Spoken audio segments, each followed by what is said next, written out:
সমস্ত স্বাস্থ্যসাথী কার্ডের মাধ্যমে এখানে আসলে কোনো মানুষের কোনো পয়সা নেওয়া হবে না, সে সম্পূর্ণ ফ্রি অফ কস্টে চিকিৎসা করে তার বাবা মাকে সুস্থভাবে জীবনযাপন করে বাড়িতে নিয়ে যাবে। এটা আমি আপনাদের কথা দিলাম। দক্ষিণ 24 পরগনার ডায়মন্ড হারবারে শহরারহাটে স্বাস্থ্য পরিষেবায় বড় উদ্যোগ। 32 বছরের পুরনো দি শহরারহাট নার্সিংহোম থেকে এখন দি শহরারহাট JIS হাসপাতালে রূপান্তরিত হয়েছে। মাত্র 5টি বেড থেকে শুরু হয়েছিল এই হাসপাতাল, বর্তমানে তা গিয়ে পৌঁছেছে 320টি বেডে। হাসপাতালের কর্ণধার আলহাজ জাহির ইসলাম জানিয়েছেন, এই হাসপাতাল এখন সুপার স্পেশালিটি হাসপাতালে উন্নতি করা হয়েছে। 15ই ফেব্রুয়ারি 2026 রবিবার উদ্বোধন করা হয়েছে অত্যাধুনিক ক্যাথ ল্যাব পরিষেবা। এই ক্যাথ ল্যাবের মাধ্যমে হার্টের চিকিৎসা করা যাবে অপারেশন ছাড়াই। মাইক্রো সার্জারির মাধ্যমে অত্যাধুনিক প্রযুক্তিতে হৃদরোগের চিকিৎসা সম্ভব এখানে, ফলে স্থানীয় মানুষকে আর দূরে বড় শহরে ছুটতে হবে না। চলুন সরাসরি শুনে নেওয়া যাক আলহাজ জাহির ইসলাম আর কি বলেছেন। আমি এই নার্সিংহোম আমার তখন ছিল 1995 সালে 6ই জানুয়ারি 5 বেডে একটা নার্সিং করেছিলাম। আজকে দিনে আমি কিন্তু 32 বছর নার্সিং চালিয়ে এসে বর্তমানে আমার নার্সিংয়ের নাম পাল্টে চেঞ্জ হয়ে হসপিটাল হয়েছে। সেটা হয়েছে কিনা দি শহরহাট নার্সিং থেকে দি শহরহাট JIS হসপিটাল। এর একটা কারণ আছে, কেন হঠাৎ করে রাতারাতির মধ্যে হসপিটালটা হলো। 5 বেডে প্রথমে নার্সিং করেছিলাম 1995 সালে। তখন তৎকালীন সময় আমার হসপিটালের মেন ডাক্তারবাবু ছিলেন ডক্টর আবুল হাসনাত সাহেব, সার্জেন, জেনারেল সার্জেন। এবং তৎকালীন সময়ে এইসব পেরিফেরিতে কিন্তু কোনো ডাক্তারবাবু সম্ভব ছিল না, কোয়ালিফাইড ডাক্তার আসতেন না। সমস্ত কলকাতায় এখানকার মানুষের ডেলিভারি বা কোনো অসুবিধে যাই রোগ হোক না কেন কলকাতামুখী ছিলেন এবং ঢাকা হসপিটালমুখী ছিলেন। কিন্তু তৎকালীন সময়ে আমাদের হাসনাবাবুর আমার প্রতিষ্ঠানটা প্রথম যখন চালু করেছিলাম, ফিতে কেটেছিলেন, আমার আব্বাকে দিয়ে কাটিয়েছিলাম। আমার আব্বার গায়ে দিয়ে ফিতে কাটিয়ে তখন নার্সিং স্টার্ট করেছিলাম। আর আজকে দিনে হসপিটালটাকে আমি আমার মাকে দিয়ে ক্যাথ ল্যাবে ফিতে কাটিয়েছি। এর অনেক কারণ আছে, সত্যি কথা বলতে গেলে না বললে নয়, বলতেই হয় 2-4 কথা।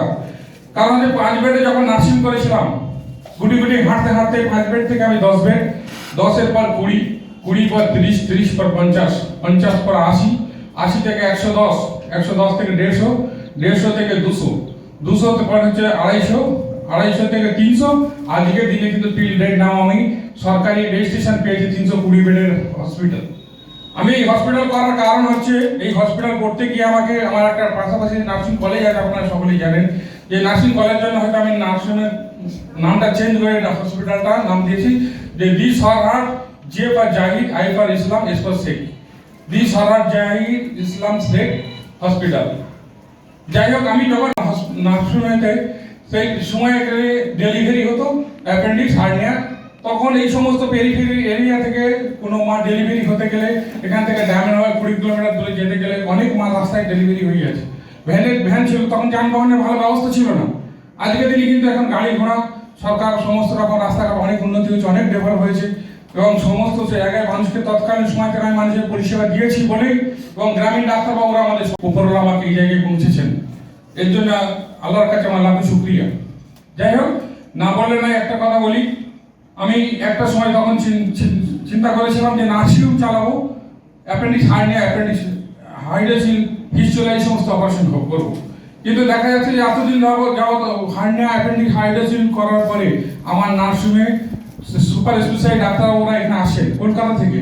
কারণ হচ্ছে এখানে নি রিপ্লেসমেন্ট করছি আমরা, স্পাইনের সার্জারি করা হচ্ছে, স্পাইন নিউরো সার্জারি করছেন, ক্যান্সার সার্জন এসে ক্যান্সার সার্জারি করে যাচ্ছেন, ENT সমস্ত যে সমস্ত পেশেন্টরা কলকাতার বুকে গিয়ে ENT বড় বড় অপারেশন, ক্যান্সার অপারেশন, সেগুলো এখানে করা হচ্ছে। শুধু তাই না, পেডিয়াট্রিক সার্জারি খুব কম, আমাদের কলকাতা মেডিকেল কলেজে কয়েকটা মাত্র আছে। আমার এখানে কিন্তু পেডিয়াট্রিক সার্জন আছেন, ডক্টর হাবিব জামান তিনি আছেন, পেডিয়াট্রিক সার্জারিগুলো করছেন।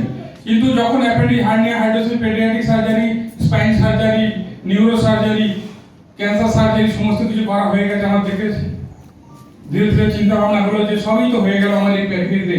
এইখানকার মানুষ শুধু এখান থেকে কষ্ট করে কেউ কলকাতায় যাচ্ছে বা কেউ কলকাতার বাইরেতেও যাচ্ছে, কি চিকিৎসা করছে, সেটা হচ্ছে হার্টের চিকিৎসা।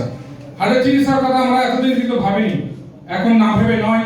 কারণ আজকের দিনে দেখা যাচ্ছে দিনের পর দিন লোকের বাড়ির ছোট ছোট সন্তানরা বা কারোর বাবা, কারোর ভাই, কারোর ছেলে মেয়ে হঠাৎ করে হার্ট কার্ডিয়াক অ্যারেস্ট হচ্ছে, হার্টের অ্যাটাক হয়ে পেশেন্টটা এক্সপায়ার করছে। যার জন্য সেই দিকে তাকিয়ে আমি ক্যাথ ল্যাবের চিন্তা ভাবনা করে ক্যাথ ল্যাব আজকে ওপেন করলাম। আশা করছি যে আমার এখানে যে সমস্ত ডাক্তারবাবু আছেন, আমার পাশেই আছেন, জয়দীপ বাবু আছেন, জয়দীপ দাসগুপ্ত, কিছুক্ষণ আগে একজন ডক্টর কার্ডিও ডিএম কার্ডিও তিনিও গেছেন। শুধু তাই না, আপনারা আসবেন দিন রাত 24 ঘন্টা। আমি আমার এখানে সমস্ত কার্ডিয়াক ফেসিলিটি যা যা লাগবে সেগুলো কিন্তু আমরা কিন্তু দেবো এই ছোট হসপিটালের মধ্যে। কারণ হচ্ছে আজকে চিন্তা ভাবনা হবে যে এখানে কি কার্ডিয়াক পেশেন্টের চিকিৎসা করা সম্ভব? অনেকের প্রশ্ন থাকতে পারে, আমি বলবো হ্যাঁ সম্ভব। কারণ কি, কার্ডিয়াক পেশেন্টের চিকিৎসা করতে গেলে ভালো কার্ডিওলজিস্ট ডাক্তারবাবু দরকার।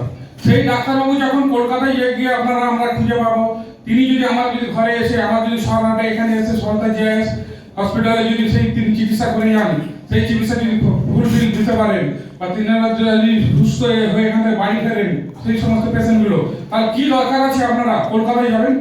কি দরকার আছে আপনারা চেন্নাই যাবেন বা ভেলোরে যাবেন?